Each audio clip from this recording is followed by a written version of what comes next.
This Sunday morning, Ukrainian President Volodymyr Zelensky said Russia is continuing to attack despite calling a truce for Easter.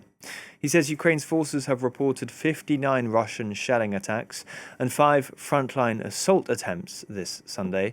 Russian President Vladimir Putin attended Mass on Saturday after announcing the truce, meant to last until midnight this Sunday.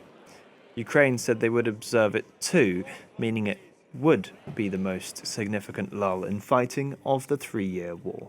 We spoke to Emmanuel Chaz, our correspondent in Kyiv, as Easter bells rang out.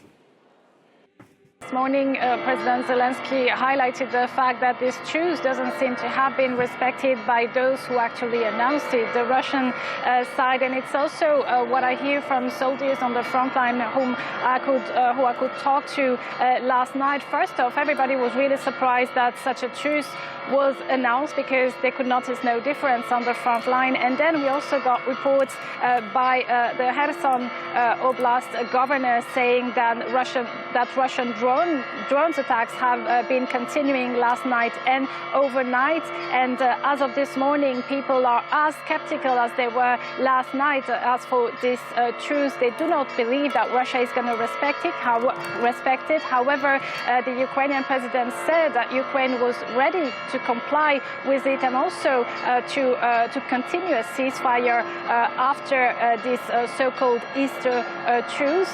Ukraine reiterated that, in fact, it had agreed to a temporary 30 days ceasefire in March 11th on the U.S. proposal, and that Russia back then had refused to comply to it.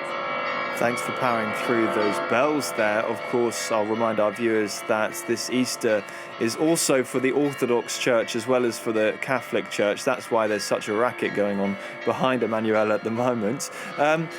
If you can, tell us about this exchange of prisoners that happened on Saturday as well.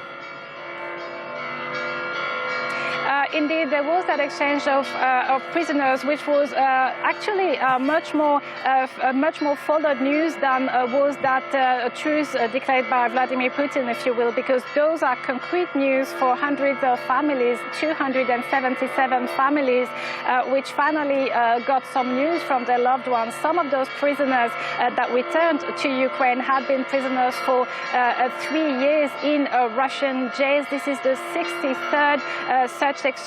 This has been facilitated, mediated by the Emirates, as always is the case in such exchanges. And this brings to over 4,500 prisoners being returned to Ukraine, while other thousands are still in Russian jails, still awaiting exchanges, as do their families.